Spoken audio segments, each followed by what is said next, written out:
Hello and welcome to the fourth and final seminar of the History of the Present seminar series.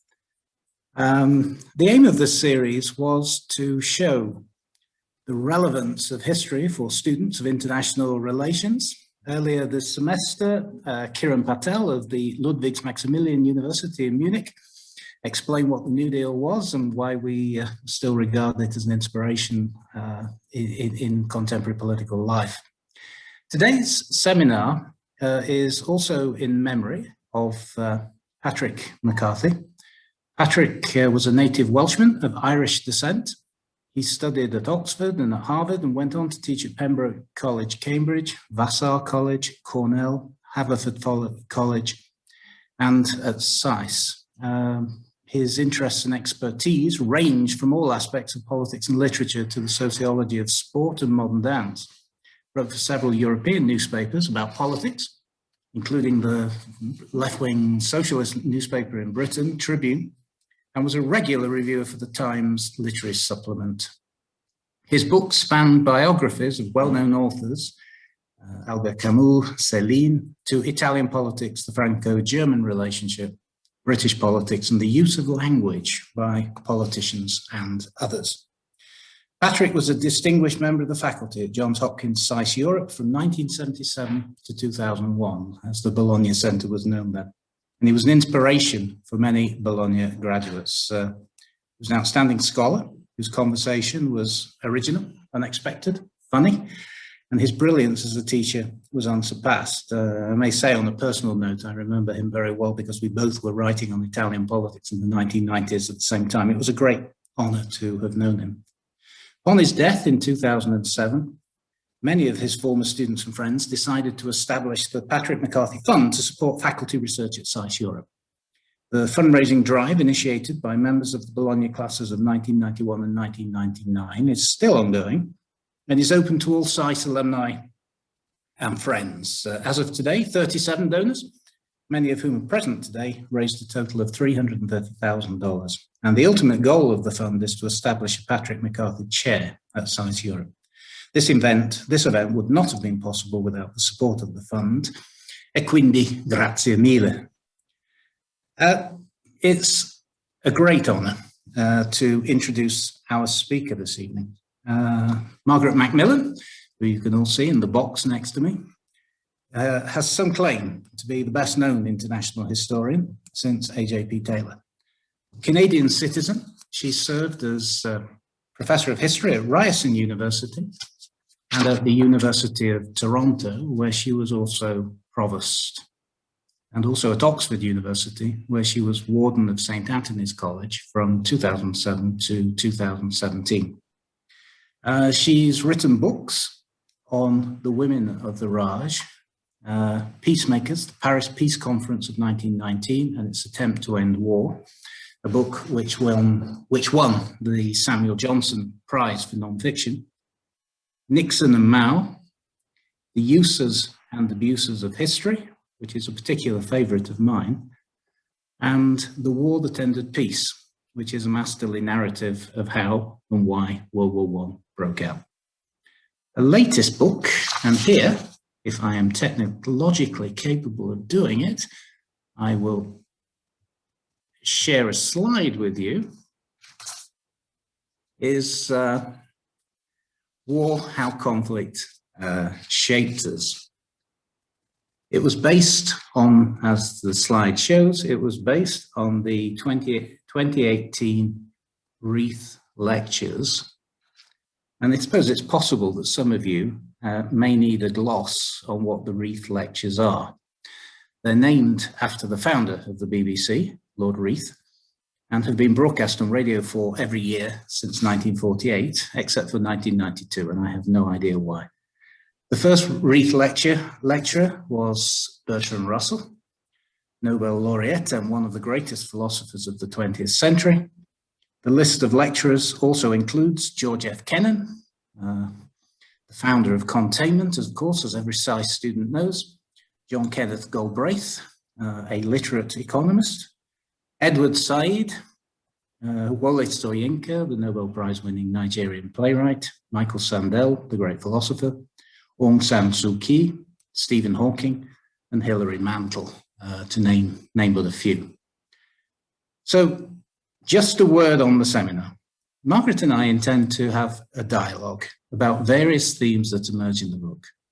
I will then throw the debate open to the floor, and then I'll ask you to use the Q&A function when you ask questions at the end. But for the first part, instead of a standard lecture, what we're going to have is a dialogue. Margaret's written a book about Nixon, so this is going to be Nixon meeting Frost, or meeting Gilbert at any rate. Okay, Margaret, thank you very much indeed for joining us at SAIS again, because of course you've been to SAIS before. The first question I just wanted to start off with an easy one. The book is based on the Reith Lectures, and could you just say a little bit about how you readied yourself for the lectures and what giving the lectures meant for you? I gathered you had a bit of a tour around the world in order to do them. I did, and before I start, can I just say thank you to you and thank you to SAIS Bologna. I wish I were there. I have many happy memories of Bologna, but we've all become used to Zooming, and it's good that we can do it, but I'm hoping one day to get back there. I can speak for us in saying that that will happen. Oh, thank you. Well, it would be it's something we need things to look forward to as we come out eventually, I hope, of lockdown. I didn't expect to do the Reith Lectures at all, and I went up to the BBC to talk to the head of Radio 4 because I'd talked to them a few times about their commemoration of the Second World War, just as an advisor, and I thought, oh, they probably want to talk about the end of the war, and maybe I can give some, First World War, maybe I can give some advice. And so when she suggested the Reith Lectures, I was, and you will know this is unusual for me, I was at a loss for words. I really was shocked. And I said, what do you want me to do them on? It is, quite something to be asked to do them. What do you want me to do them on? And she said, anything you want, which was wonderful, but terrifying. Yeah. Because you have to think quickly, and I wanted to do something that I hadn't done before, and I wanted to do something that I was interested in. And what occurred to me as we were discussing possibilities was just this very large, but to me fascinating subject of war, that it's something that if you do modern history, as I don't need to tell you and anyone at SAIS, runs through history.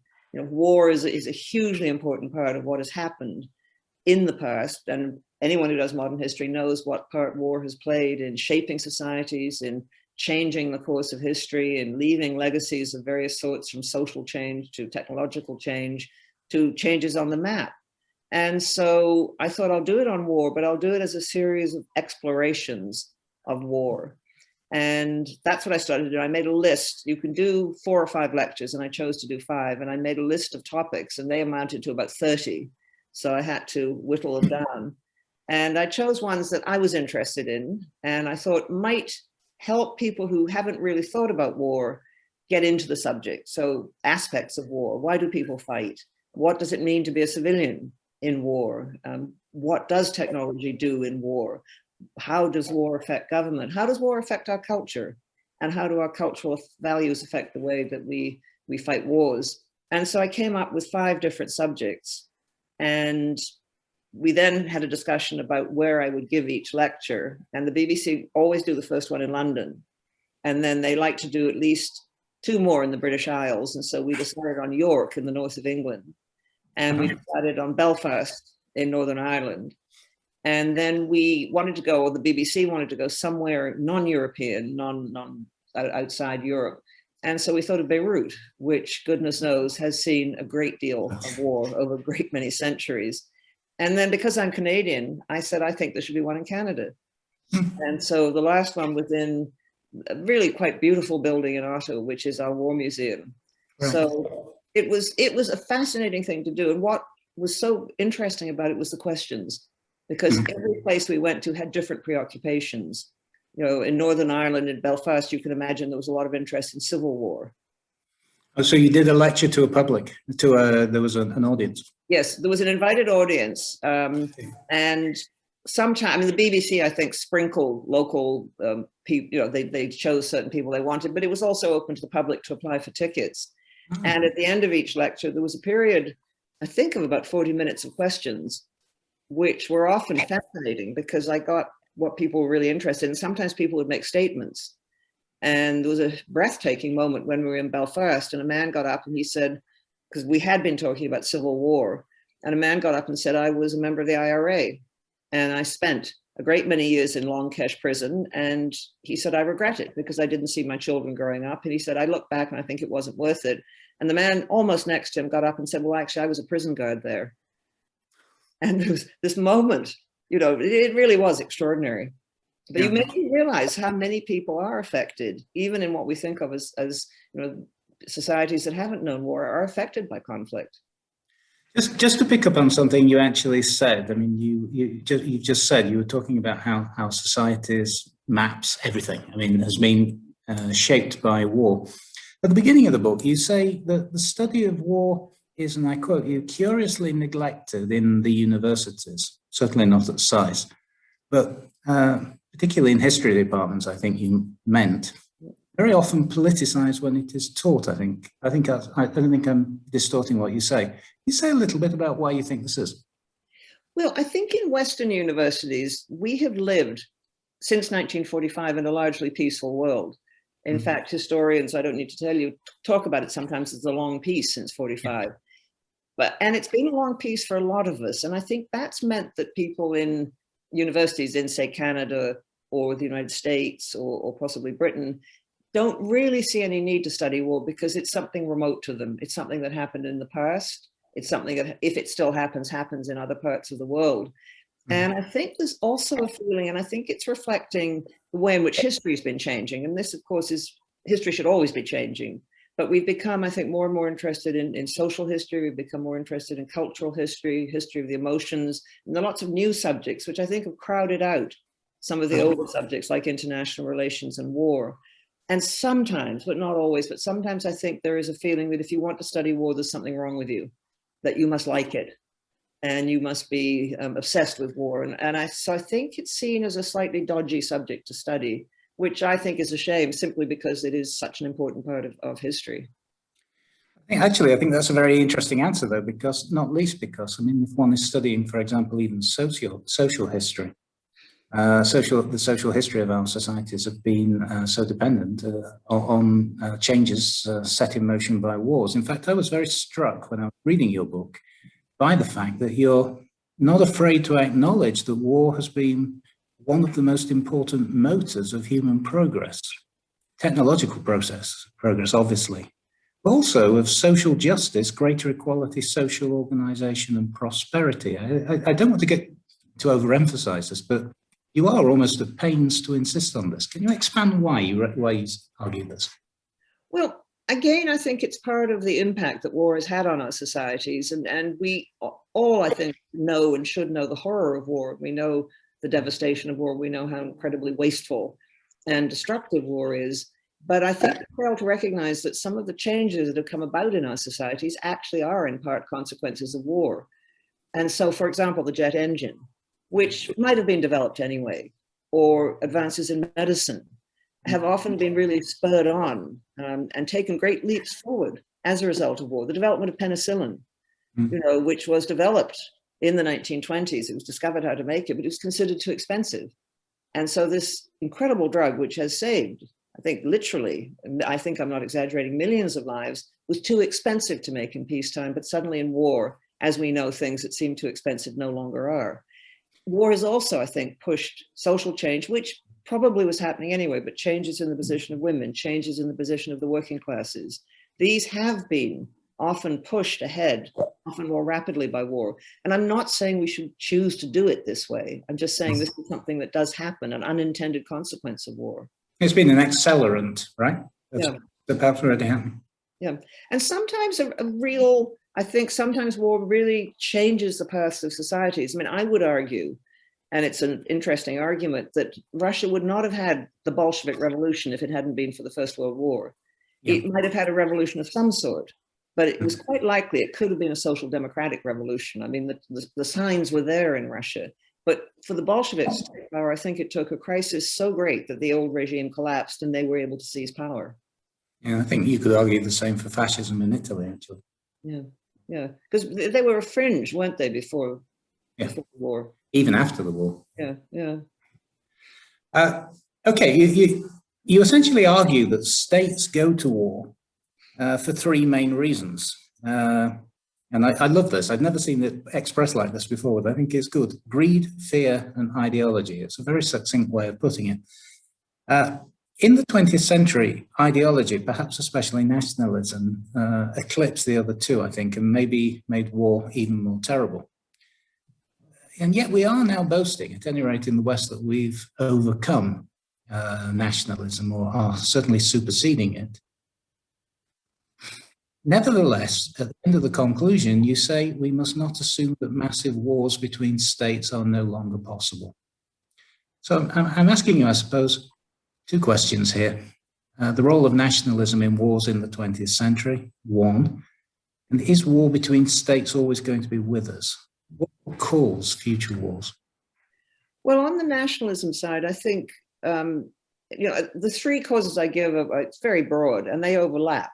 The Crusaders who went off on the crusade to the Middle East or into Northern Europe were motivated by the desire to spread Christianity and recover the holy places in the Middle East. But there was also an awful lot of loot to be got. So sometimes, as we know, human motives can be very mixed. But ideology, I think, nationalism, I think, is often like a religion. It often takes on religious characteristics. I mean, people talk about the eternal nation, and they talk about giving their lives for the nation in a way that they might talk about giving their lives for a religion to spread the true faith. And I think nationalism, certainly in the 19th and 20th centuries, was a very powerful motivator of wars, persuaded people and gave their leaders the means with which to wage wars. We saw in the 19th and 20th centuries the development of the nation state, and states were getting stronger, partly because of the effects of war. I mean, if you wanted to make war effectively, you probably had to get yourselves a bit better organized. And so the growth of state power was often tied to making of wars or the need to prepare for wars. But I think we have tended to think that since the end of the Cold War, that it's unlikely that there will be state-to-state wars, partly because we built a regime, an international regime, which seemed to be working. Certainly in the 1990s, we hoped it was working. Europe seems to have moved beyond the nation state and seems to have moved into a new era where it's unthinkable, really, I think, to think of wars between any two European states. So we certainly hope it is. But when I gave the Reith lectures, that was 2018. And if someone had said to me then, how likely is a state-to-state war? I'd have said, probably not. I mean, possibly India, Pakistan, but I wouldn't think so. If you ask me now, I'd say we're talking about it a lot more. And the one we are focusing on is the United States and China. Sure. And that was not being discussed in the same way 5 years ago, 3 years ago. I'm concerned because it seems to me that once states begin to think, and I think this sort of thinking is going on in Washington and Beijing, that they might have an adversary over there, they begin to think in terms that possibly make war a little bit more likely, because they begin to regard everything the other side does with suspicion, seeing it as fitting into part of a pattern of hostility. You see parallels with before World War I, given that you're a historian of World War I? I do. And, we all know that you have to be really careful with parallels, because if you try and draw them too tightly, you get into all sorts of trouble. But it seems to me that there was this feeling in Europe, and a lot of historians have commented on this, that war was not something that was going to happen anymore in Europe. It wasn't something we, the Europeans, did. It was something that people less civilized, more warlike, possibly the Balkans. But there was that famous Carnegie report that came out actually just in 1914 as the war was starting, referring to what had happened in 1912 in the Balkans, saying, yes, the Balkans, you'll get war because those people haven't yet really advanced enough. Unthinkable that you'll get it further north in Europe. This report, by sheer coincidence, came out just as the First World War was breaking out. So I think... Norman Angel's famous book, in which he was basically saying there'll never be a war because everybody's interdependent. And a lot of people believe, he was this really interesting, for those who haven't heard of him, British journalist who sort of knocked around the world. I think he'd been a cowboy in the US and done all sorts of things. But he argued that the economies were so tightly intertwined, there was no point going to war. Why bother? You beggar yourself and beggar your neighbors. None of you will get anything. And people talked, I mean, he was widely influential. They had study groups, they talked about angelism, and he was completely wrong. Yeah. And you think the same perhaps holds true even today of China and the US? Well, yes, I think so. And you know, we had this whole thing. Do you remember in the sort of 90s and early 2000s, you had this whole thing of countries that have McDonald's won't go to war with each other, you know, Yes. because they share cultural values and they're trading with each other and so on. And, you know, the degree of economic interdependence between China and the United States is much greater than the degree of economic interdependence, I think, in Europe before the First World War. But nevertheless, in Europe, you've got hostility among nations that were trading and investing in each other, with and investing in each other. And I think in a funny way, economic interdependence can sometimes exacerbate hostility. I mean, you saw it with Trump, who believed that somehow China was cheating the United States by selling more to the US than the US was selling to China. So I don't think trade always makes people like each other. Just moving on. An unwitting reader of this book or listener to your lecture, I suppose, might have expected the book to be a kind of denunciation of militarism, although the subtitle, I think, gives away that you're more interested in looking at how conflict has shaped us. Now, of course, I'm not obviously not saying that you're not well aware of the catastrophes associated with war or saying that you don't condemn them. But you actually do say that war it can possess aesthetic value, let's put it that way, and that men and women show the greatest and finest qualities of the human spirit very often during wars, resilience perhaps above all during wars. The martial values, you don't condemn the martial values as such. I mean, I think you think rightly, I think that bravery is a good thing in human beings. Destruction can be fascinating. Men and women can find great psychological fulfillment from fighting. There was a passage in the book, I should have had the book here to quote from it, in which you say that people very often felt more alive and real during conflict. And then when they came home or went on leave, they had difficulty adapting to a life without battle. And you think it's a mistake to deny such inconvenient facts, or am I misinterpreting you here? No, I don't think you are. I mean, I think one of the things that fascinates us about war is how can people do it? Yeah. And we know it brings out often the most bestial and cruel sides of human beings, but it does bring out this other side. And in so many of the memoirs, and I've also talked, as I'm sure you have, and many of us have, to people who've been in wars. And what does come out is that in a war, if you have a true sort of esprit de corps, you will depend on others in ways that you wouldn't depend on in civilian life, and you will do things for others that you might not do in civilian life. And we all know that people can do extraordinary things in wars. I mean, I think if we have a parallel on civilian life, it's with firefighters. You know, the people who risk their lives selflessly, and and we're fascinated by that. I think we often think, I certainly think, could I ever do that? Yeah. And the answer, of course, is no, I couldn't. But I think we have to, accept that there is something about war. It's got a fascination and it's got this fatal glamour. And I was doing a discussion with someone who teaches at Oxford who had been in the military, was in Afghanistan. And I said, rather sort of, I was slightly apprehensive, but I said to him, did you feel this phenomenon that people have talked to me about everything being heightened? He said, yes, everything, your vision feels heightened, the colors are brighter, you know that you might die any moment. Right. But there is this sort of intensity of experience. I mean, again, we wouldn't choose to do it, but it is something I think we have to try and understand and accept that it exists. Yeah, you give plenty of space in the book, rightly so, I think, to the place of women in wartime. Women as warriors, as victims, as terribly the spoils of war, as beneficiaries from war, from social changes induced by war, also as loud-lunged patriots sending their sons off to slaughter. Yeah. you're really saying that women are not as extraneous from war as many people might think, right? Yeah. No, I think women are implicated in war in a number of ways.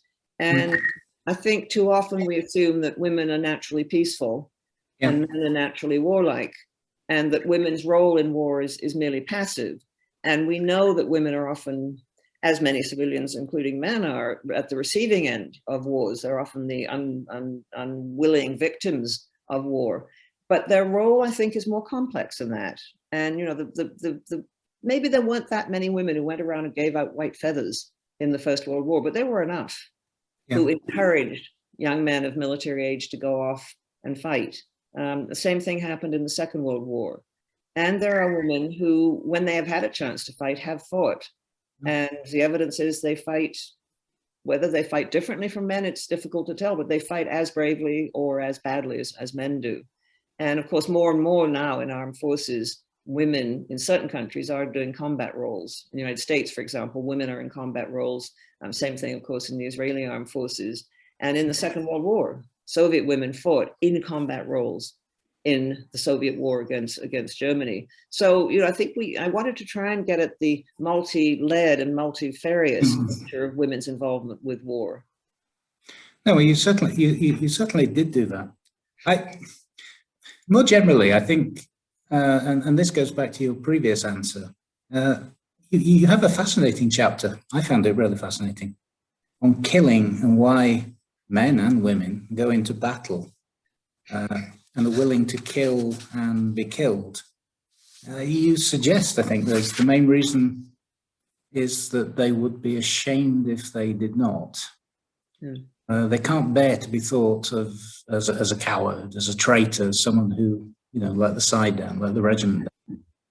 And if you throw in rigid discipline on top of that, which of course all armies, that's why you have rigid discipline, that's why you have drill. The fact that many people actually find when they actually get deep secret satisfaction from the act of killing. You've got an explanation or the beginnings of one for the insane bravery. I was very struck reading the book, how often you mention that the battlefield at Antietam, which you must have visited, and it seems to have made the same effect on you as I did. I found myself when I went to that battlefield thinking, how did they stand there and do that for so long? No, I haven't been to Antietam, and I would like to. I've read as many descriptions as I could, but I was exchanging emails with someone earlier on who was a Canadian who was at the Battle of Monte Cassino, and he was outside Monte Cassino for 7 weeks. And I can't even imagine what that must have been like. I mean, the Germans were defending it so ferociously. And of course, what it must have been like for the German defenders, or Stalingrad. Stalingrad, it's like Grossman, you know, it's like Grossman's life. I mean, those chapters about the battle in Stalingrad, you cannot believe that people live like that. No, and you cannot believe that people endure those circumstances. And, you know, I think I'm not a biologist or an evolutionary expert, but I more and more sort of got interested in this argument about, are we natural killers? Yeah. And I don't think we are. I mean, you mentioned rigid discipline. I think, in fact, that's the whole point of why we need discipline, that people are not natural killers. And there was this study, which I think has been challenged, but still is influential in the Second World War, by an American psychologist who concluded that a lot of American soldiers never fired their weapons at all, even in battle. But, you know, the evidence seems to be that we need to be trained and made into killers. You know, that this is not, you know, there will be the rare individual who really enjoys killing right from, you know, without needing any training. But that's the point of training, isn't it? It's to make you do things that you wouldn't normally do. Right. And you think that it was perhaps easier to do that once upon a time when we had a more rigidly disciplined society? Possibly. But of course, killing in the past was also much more personal.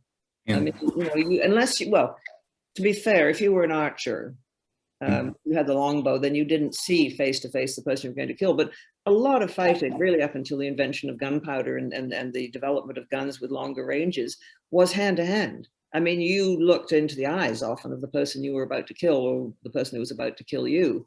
And so I think that's where the discipline came in, and the marching in phalanxes. I mean, you know, the Romans and the Greeks marched shoulder to shoulder, and that was partly, I think, to maintain their movement forward, so that they wouldn't that wouldn't flinch.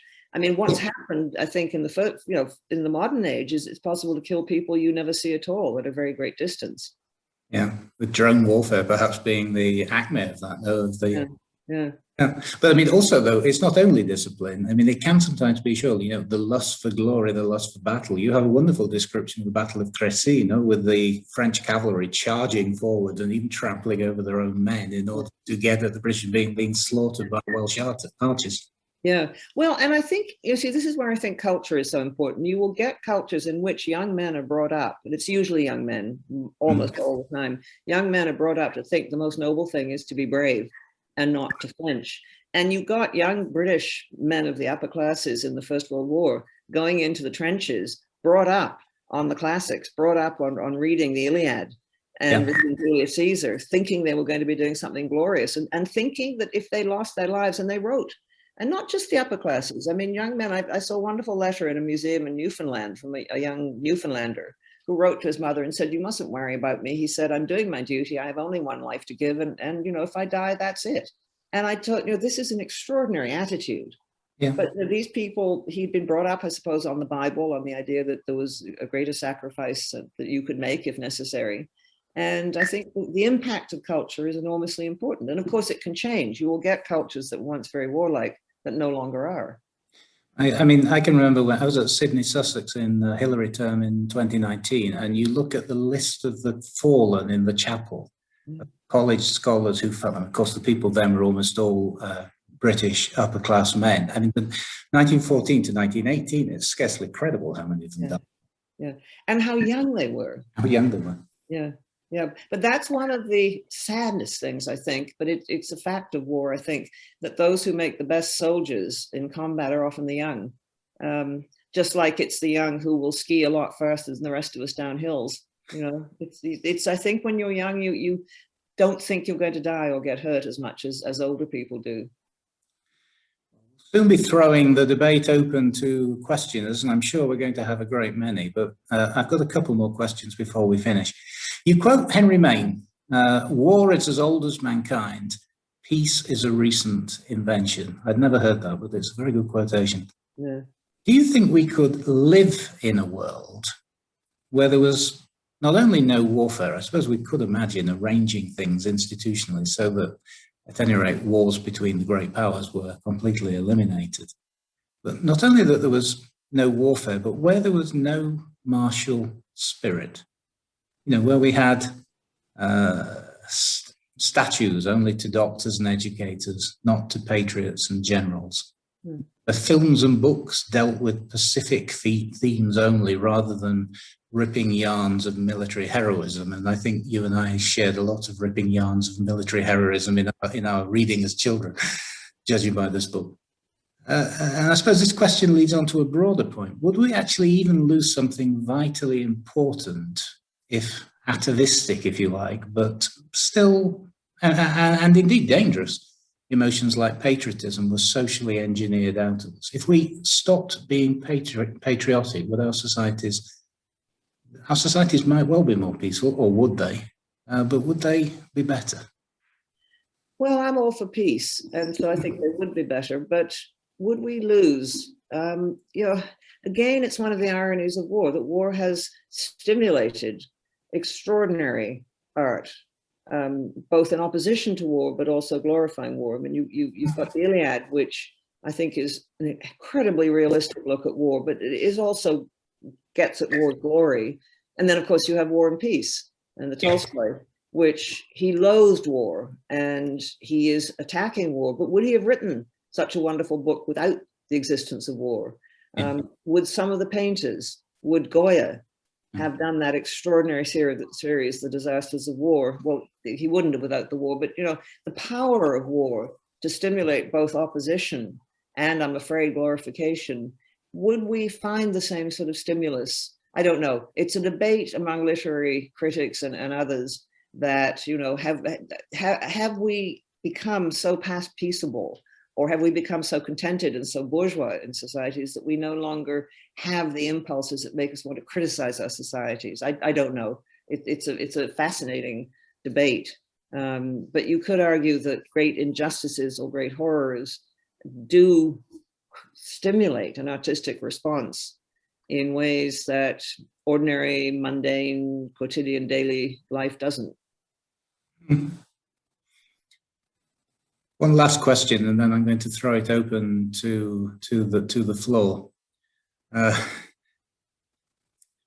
We actually talked about this in advance, so you know this is coming, but I thought it might be quite fun to share this with the audience. Not to doubt your word, but is the story about the hand grenade true?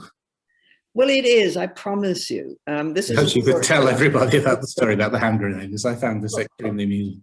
I was a child growing up in Toronto after the Second World War, and my Canadian grandfather had been in the First World War. My grandmother had, as many people did in those days, a little thing called a curio cabinet, which had a sort of seashell she'd picked up somewhere in a little china. It was a little funny dog, I think, which was really a nutcracker. And this hand grenade, which my grandfather had brought back from the battlefields of the First World War. And I remember as a child going there, and we quite liked to get it out. We'd get all the things out. But we'd roll the hand grenade around the floor.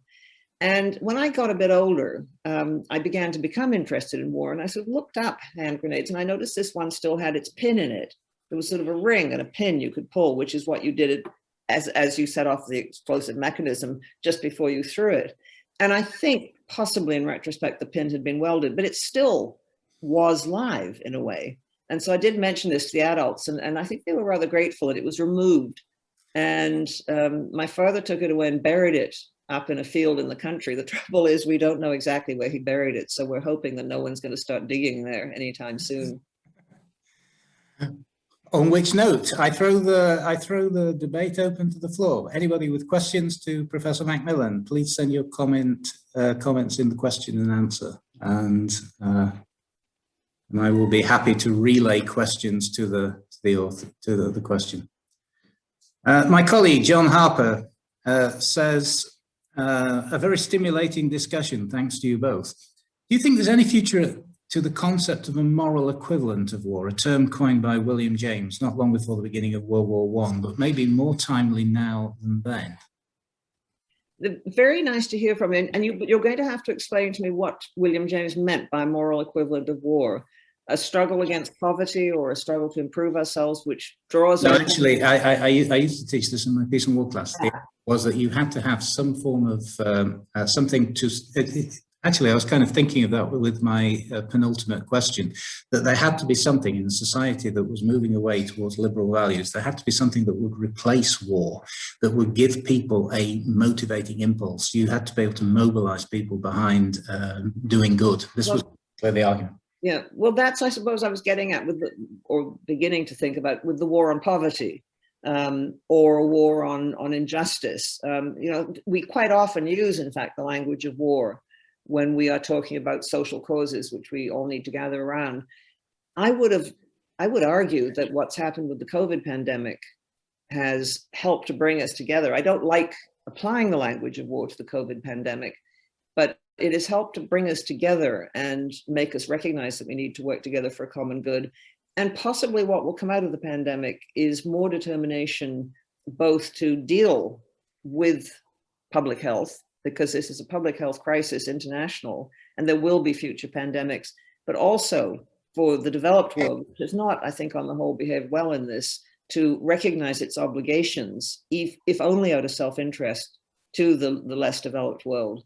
And we've been very slow to be shipping vaccines out. I mean, we've been, in fact, the whole vaccine, I think, issue is really a problem. Climate change. I mean, it is the big existential question of our time and of the future generations. And if we could bring the same fervor and the same determination and the same capacity to mobilize societies and work together to dealing with climate change that we bring to massive war, then I think this would be a good thing. And it might, and again, I don't know enough about William James, but would that help to deflect demands for war? Would the possibility of us throwing our energies into something like that make... I think his idea was that human beings have a great need to sacrifice. Yeah. To sacrifice themselves. Yeah. Well, yeah. And there's certainly other causes. I mean, the cause of peace, right. You know, is something that we could sacrifice ourselves for, mobilize ourselves for. Okay, several questions arriving very rapidly. Question from a student in my class, Connor O'Brien. And do you actually think war is likely between the US and China, given that both have more or less assured second strike capabilities? Well, I think war is always likely when you get antagonistic powers, and you certainly get people in both Washington and Beijing who are thinking that war is a possibility. That doesn't mean it's likely, it doesn't mean they want it, but they are thinking and planning as if it were a possibility, which in a sense they have to do. I mean, that's what strategists have to do, and that's what the military have to do. But what concerns me always is the possibility of accident. You know, we look back at the Cold War and we say, well, mutually assured destruction kept the peace wonderfully well. It was great. But, you know, if you actually look at the times when it didn't work so well, it's terrifying. You know, people have been commemorating the Cuban Missile Crisis in the last few weeks because it's an anniversary.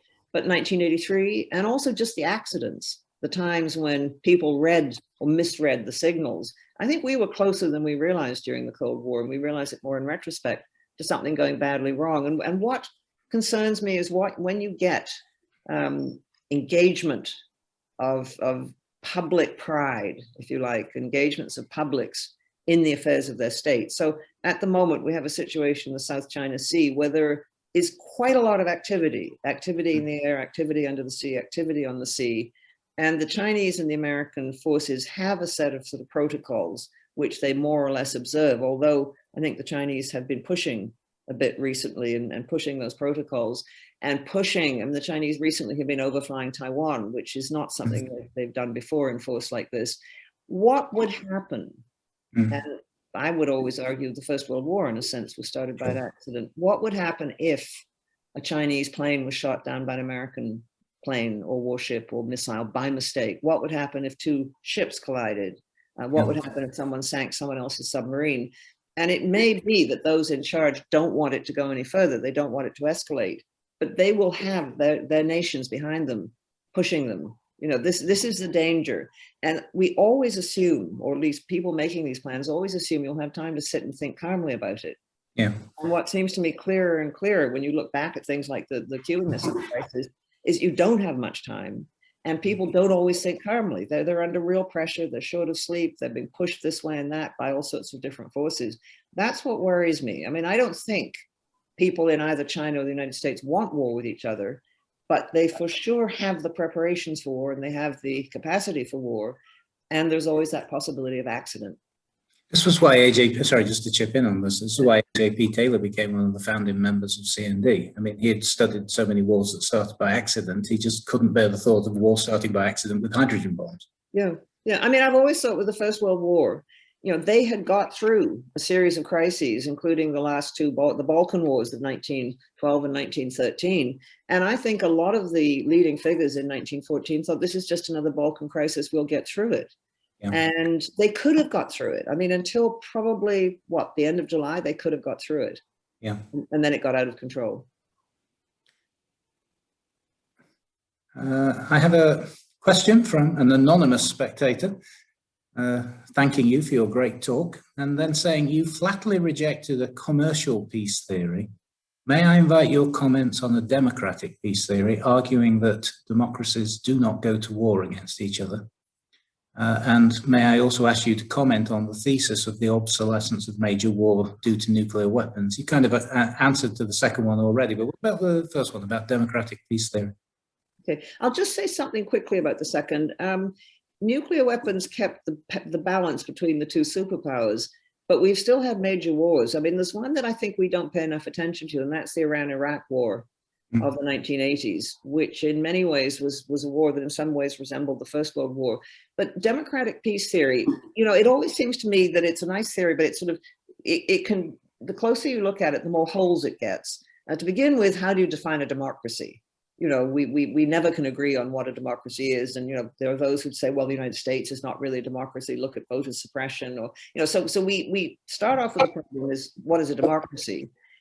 If you look at the period before the First World War, you could argue that Germany and Britain were both in their ways democratic, not full democracies.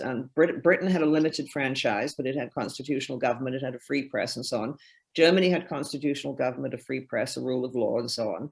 Germany actually had universal manhood suffrage before the Reichstag. So were those two states democratic? You could argue that they were on their way to becoming fully, whatever we mean by fully democratic, but they were certainly more democratic than, say, Russia, and yet they went to war with each other.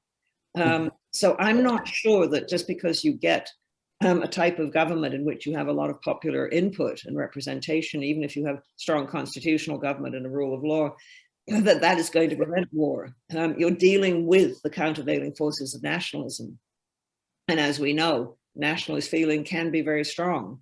And you can get countries which in many ways are similar, but will nevertheless go to war with each other. So I've always found democratic peace theory difficult, because whenever you say, well, yes, there was a war between two democracies, then those who defend it say, well, they're not really democracies. So, you know, you get into such problems of definition. I don't know. I don't know what you think about it. Well, I could answer, I could contribute quite a bit to that answer you've given, which I thought was fascinating, but we've got a flood of questions coming in from Antonio Timone Salve, to whom I say hello. He used to be one of my students, also talking about China. I mean, could you speculate about what a plausible chain of events leading to a war between US and China could be? Would it just be missteps, or would it be a growing disposition from peoples, or a combination of the two? I don't know. I think we've got some of the raw materials, if you like, that were there before the First World War that make a war more likely.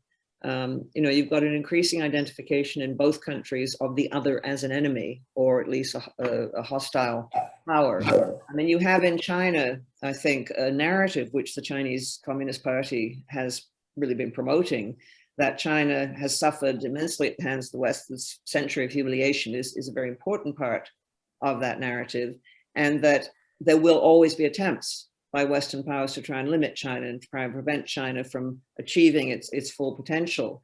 And, you know, there've been successive patriotic education campaigns in China, and the communist government can't really promote communism anymore. I mean, you know, a government that presides over such a capitalist society with, you know, private property is not a communist government. And so what do they have to hold themselves together, and what do they have to justify their maintaining power?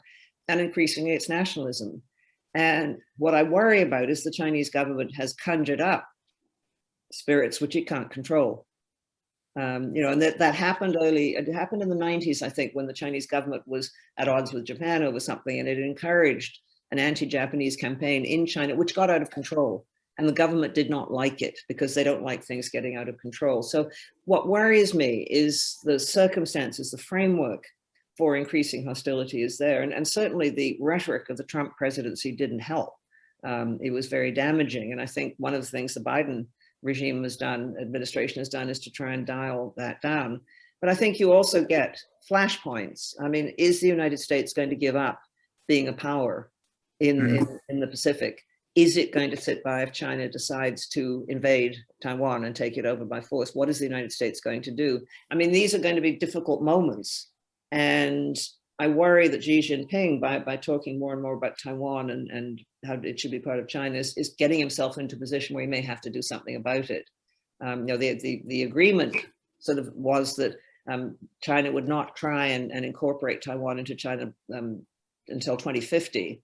Certainly not by force, but that timetable seems to be slipping, as it did rather with Hong Kong. So that worries me, and the reactions in the United States worry me. But, you know, look, I mean, we don't know what will happen. I think it's very, very difficult to predict, and historians are notoriously bad at predicting.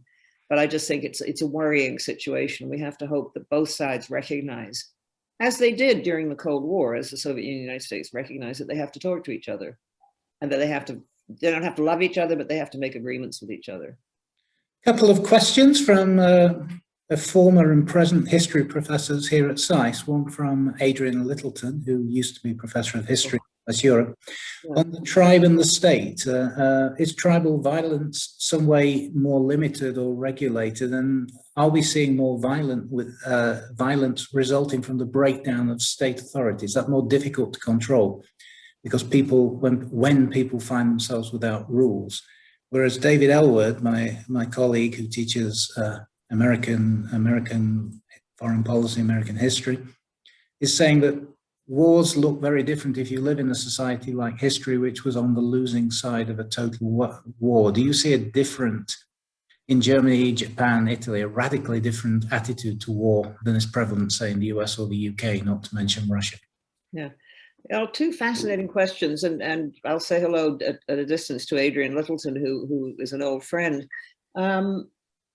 Tribal wars are awful, I think, partly because they can often be within the same family. I mean, when a state breaks down, what you often get is people who live with each other. And in a way, it's like the American Civil War, I suppose, or any civil war. The passions are so high because you can't forgive the other side for being different, for not accepting the shared space, or not accepting the fact that you're part of a shared political structure. And I think failed states can be ghastly for people who live in them. What also happens, of course, is when the state fails, the most ruthless and the strongest come to the surface. And it's probably like Europe was for much of the Middle Ages, the local thugs creating their own gangs and fighting the other local thugs. So I think for both reasons, I think both sort of ideologically, I think tribal wars can be dreadful because they're seen as existential wars within a shared, often what was a shared space. And they also allow those who are prepared to be the most brutal to come to the fore. On the question, now I'm forgetting the second question, David Elwood's question. The question was, do we see radically different attitudes in societies that have experienced the losing side of the war?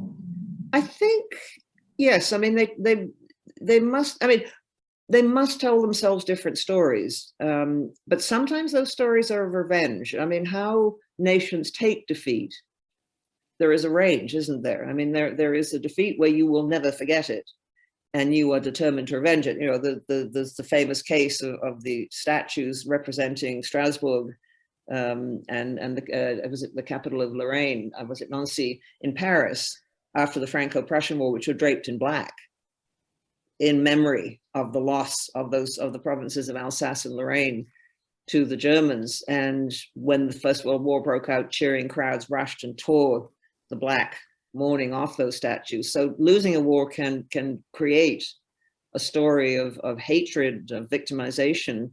And what it can also do, however, and I think we certainly see it with Germany and Japan, is create a sense that war just doesn't work. Both countries tried war as a tool of state, and they paid a terrible price for it. And I think one of the things that is so striking is what has happened to both Germany and Japan. I mean, countries which were known for, certainly before the Second World War, for their warrior cultures, are completely different. I mean, there's that fascinating book, I think, by James Sheehan, called Where Have All the Soldiers Gone? Yeah. You know, huge cultural shift. And so how you react to a loss, I think, depends what happens next, and depends on the political and social leadership. Winning a war can sometimes be a bad thing. I mean, I think one of the things that has been absolutely poisonous, in my view, in the whole Brexit debate, and has been made use of by the Brexiteers in the UK, is that we fought alone in 1940, and we didn't need anyone else, and we were never defeated, unlike those cowardly people on the continent. I mean, this is such bad history, and I can tell you as a Canadian, it infuriates me, because the British did not fight alone in 1940. There happened to be this huge thing called the Empire. Yeah. You know, and Canadians fighting, Australians fighting, Indians fighting, Africans fighting, you know, but it's become a very powerful myth. But what stories nations make of their past, I think, depends very much on what happens and who's in the leadership and how it's used. I'm glad you brought that up, actually. I'm just going to jump in here, although I've got a stream of questions popping up, because talk about uses and abuses of history, to quote one of your books. Surely Britain is one country in which a mythical vision of history and of war has had an enormous political impact. Yeah, huge political. And I think it's more an English story, actually, than a British story in a way. But, you know, it's not just 1940. It's we've never been occupied. We've never been conquered. We have always, well, unless you go back to 1066, which they don't mention. But, you know, it's a very powerful myth. I mean, it's all tied in this thing of take back control, we're independent, you know, all this stuff. Right. Two questions going back to the theme that we raised about alternatives to war. And I've got a spectator saying, can something like the fight against poverty or climate change genuinely reflect the effects of war without the psychological effects of the imminent threat of death? And do we genuinely want that trauma to persist? And Christine Knudsen is writing from Denmark. Hello, Christine, who is a very distinguished historian of European integration, asking essentially the same kind of things. What would it take for us to sacrifice ourselves for peace without the same depth of commitment, rather than sacrificing for adversarial destruction? Well, this is why I'm reluctant to see the language of war being used too readily. I think it's a mistake when you've got President Trump saying I'm a war leader, as he made some ineffectual attempt to deal with COVID. I mean, this is just, it's a misuse of the language. But I think there are characteristics of wars which can be present in challenges in peacetime. And I think in dealing with the COVID pandemic, we've seen something of the range of reactions you get to an existential challenge that can come in war. We've seen governments behaving in ways which they wouldn't have behaved in peacetime. If someone had said to me, in February 2020, governments are soon going to be spending vast amounts of money to prop up the economy and throwing huge amounts of money at the development of vaccines, I would have said, and most of us said, no, impossible. Governments are bent on balancing budgets and austerity. And also, I think if we had said in February 2020, we're going to see people both behaving badly, but also behaving very well. We're going to see people, doing extraordinary things. I think, again, we would have found it unlikely. So I do think it is possible to rise to challenges in peacetime in the ways in which we can rise to challenges in war, if the challenge is big enough. And I think you see the same range from selfishness, which we've seen a lot of course, but also to selflessness. I think that the ways in which health services responded and people working in health services has rightly been admired, because I think we have seen incredible hard work and often at great personal cost to the people who've been doing it. And so I think it is possible for us to come together. The trouble is we're better at dealing with an immediate crisis. And that's always been the problem with climate change. It's always possible to say, well, yes, it's going to be bad in 5 years. It's going to be even worse in 10 years. But we're not very good at looking at a long time frame. We're much better at dealing with something right here and now. And so how we move from recognizing, which I think a lot of people do now, that climate change is an extraordinary challenge and may well affect the future of the human race, how we move from that realization to actually taking the steps, which will be as sweeping in their own way as the steps we've taken in dealing with COVID, or the steps we take in dealing with a major war. How we get to that stage is another matter. But my hope is that we're becoming more used to the idea that we may have to do something on a very big scale, that it has to be international, that we have to make really significant changes. We can no longer tinker around the edges and put up windmills in here and there. We have to really significantly change the ways our societies operate. And it seems to me that even those who deny climate change are running into floods, hailstorms, typhoons. I think even in their own experience, they must notice surely that things are getting a little bit difficult. I'd invite everybody who still has questions to ask now, because I'm going to take one question from the list that's come in. Then I have another final question to ask. So anybody who wishes to ask a further question now, speak now or forever hold your peace. Question is from Harrison Wallace, who's one of my students. When the discussion turned towards the aesthetic of war and the shame of not killing during the war, I was wondering if you thought that basic war training is a transformational process, taking nice young men and turning them into killers, or is the training merely a type of finishing school for what you're predisposed to do? And I suppose, does the training last? Actually, I would add to that. Is it something that once you've been trained like that, you can't get rid of? It's a fascinating question. And I think probably the short answer is we need a lot more research on it. I mean, there are some people who enjoy killing, but the people who enjoy killing don't necessarily make good soldiers or good pilots or whatever. I mean, really, what you want in war is someone capable of doing what is wanted at a particular time under orders. And you don't want people who are going to rush helter-skelter out to kill people. In fact, they may actually be very bad to have in a war, because they will create opposition and they will probably leave their comrades vulnerable. What you want in a war, particularly a war that involves combat, not combat sort of close to close, not at a distance, but what we want in a war is people who can be calculated. I mean, war is actually a very calculating activity. You know, you hold your fire, or the traditional thing was you hold your fire until you see the whites of their eyes. You don't just go rushing in. Those who go rushing in aren't, in fact, very useful in war. You want the people who are capable of thinking and making split-second decisions, but also capable of following orders. And so I think what training, and we talked about this earlier, does is take people who might have a propensity to violence, but may not, and equally turns them into people who will accept discipline. Now, the question of whether they can be, in a sense, deprogrammed is a very interesting one. And I think the military have become aware of this. And the military, I think, since the 19th century and perhaps even earlier, have been very interested in psychology and motivation, because it's a very important part of what they need to make people who will follow orders and be effective at their jobs. And I think the military have rightly been spending a lot more attention on how you fit people back into society. And the evidence seems to be that, you know, some people will have a very difficult time.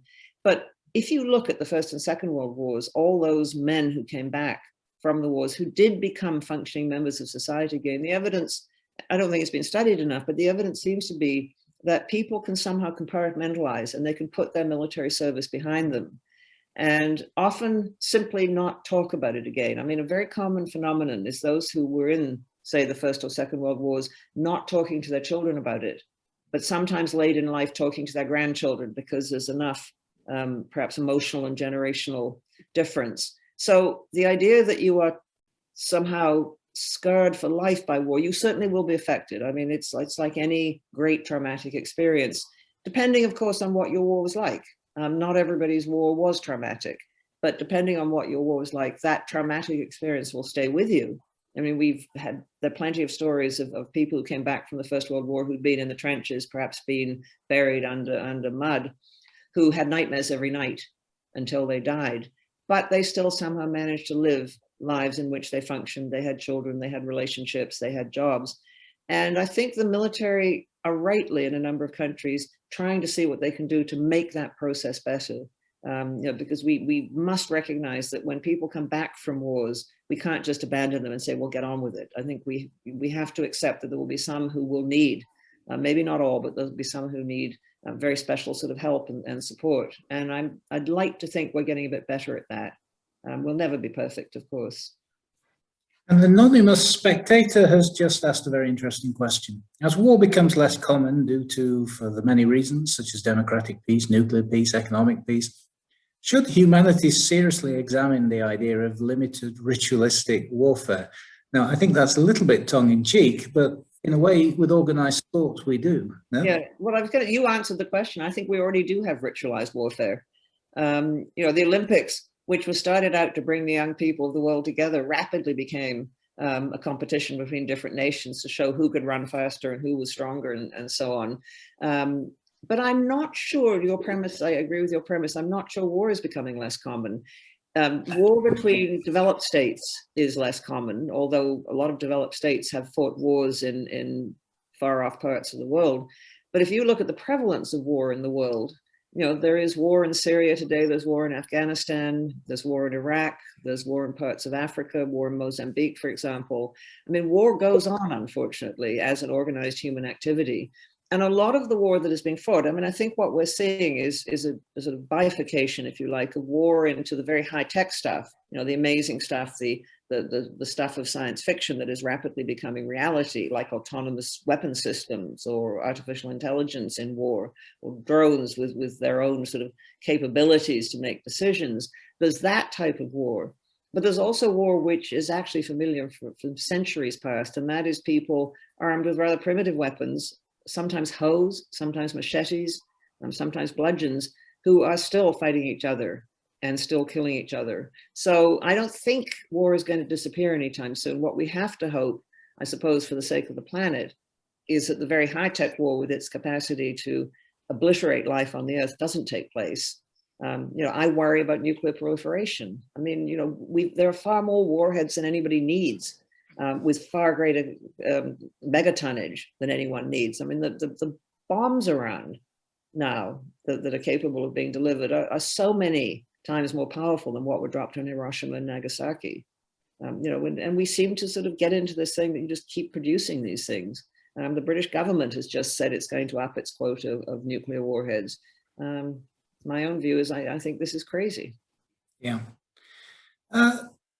Lorraine Hartle asks about what happens, why is it, I suppose she's saying, that you can have vast portions of society operating as if it was peacetime, even during an ongoing war. And she cites Afghanistan as an example. I think her argument is that, we think of war as an imminent crisis, peoples are mobilized, but in fact, most people, even during wars, seemingly just go on living. Well, I think we are enormously adaptable, perhaps more than we sometimes realize. People do get on with life. Even during the Blitz in London, people still had social lives. They still met each other. I've read accounts of people who lived through the Second World War in Berlin, and they had routines. They didn't choose to have those routines, but they went on. And I think, it's not a full analogy, but I think the way in which societies have adapted to the COVID pandemic, the way in which we have got used to living in isolation, the way in which shops and restaurants have adjusted, the ways in which delivery patterns have changed, the prevalence of masks. I do think that we can adapt to extraordinary situations. We will do so unwillingly, but we do so when we have very little choice. And I think we are perhaps a lot more adaptable than we would think. I mean, it's one of the striking things, I think, from the two great world wars of the 20th century. And as you say, places like Afghanistan today, life goes on. And people don't suddenly forget all the other preoccupations just because there is a war on. They add preoccupations, but things do in fact go on, and people adjust. And people living in Beirut, I mean, I talked to someone who lived through the troubles in Beirut, who was teaching at the American University, and she said, you just changed your life. And you didn't go down certain streets, and you knew that certain places were very dangerous to go to. And you tried to get home before dark because that was dangerous. And you didn't, you probably put shutters up because you didn't want the glass shattering and flying into a room and causing damage. But you adjusted. You made sure you had things of water, and it was sort of a daily routine. That this is a sort of feature of human nature. I think that we are capable of adjusting, and our societies are capable of adjusting. Not always, but it seems that we have a much greater capacity than perhaps we give ourselves credit for. In fact, it's something that comes through in the book. That's why I raised the issue of resilience, both in combat, but not only. It does come through, I think, in the book, that you think human beings are extraordinarily resilient. Yeah. One last question, because I think you must have broken the record for questions in the SAIS seminar at this point. So just one last one. You're a historian and a historian of international history. Does it help for a statesman or stateswoman who's got to make great decisions of strategic policy making and maybe even decide to go to war to have read history and have really looked at precedents, formed analogies in the mind as to the actual situation compared that he is facing compared to situations faced by other leaders in the past? I think it does help. I think it helps because we want leaders who have as many sources of information and angles of thinking as possible. And I think if you don't know any history, to begin with, you probably don't have a good sense of who it is you're dealing with. Yeah. If you don't know Russian history, and not necessarily the history that Putin likes referring to, Alexander, Peter the Great and Ivan the Terrible, but more recent history, what Russia went through at the end of the Cold War, what Russia fears and hopes for, then you don't have, I think you're cutting yourself off from a thing that will be helpful, a type of understanding that will be helpful as you deal with Russia, for example. And if Russia doesn't really understand the United States, I think the same thing is absolutely true. I think history can also open up possibilities and raise questions so that you can say to yourself, okay, we're in a situation where the other side is looking very belligerent. What might they mean by this? Or what mistakes might we make here? What I worry about always is when statesmen or states people rather, get into situations where they cling to an analogy. And they say, as say Anthony Eden did with Nasser, the Suez, yeah. the Suez crisis, oh, this is just like Mussolini again.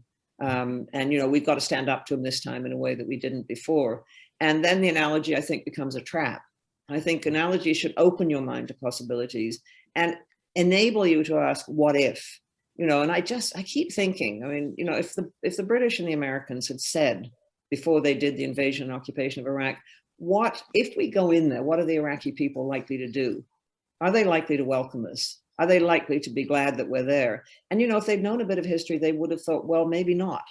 You know, they weren't glad when the British took over those territories at the end of the First World War.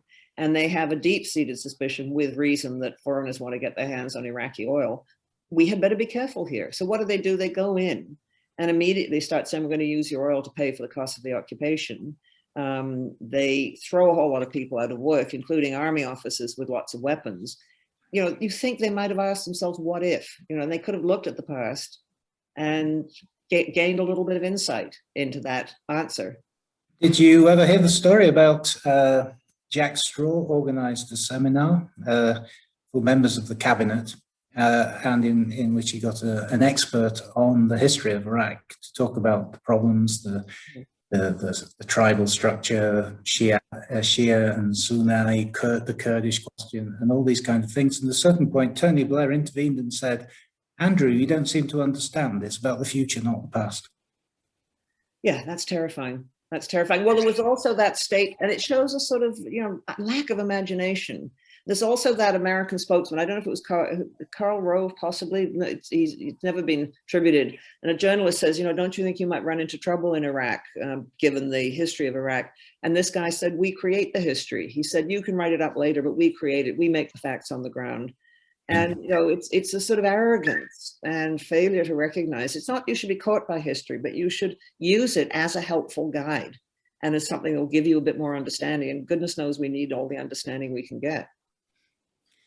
Well, I can assure everybody who's listening to the discussion that if you read the book, you will definitely have an open mind to the possibilities raised by war, that you will certainly learn a great deal about war. I'd like to thank you, Margaret, for having taken part in this absolutely enthralling discussion. It's a pity that owing to Zoom, we can't all give you a standing ovation, but that was really excellent. And I distinctly hope that sometime in 2022, we'll have you back at SICE, but this time in presence. Thank you.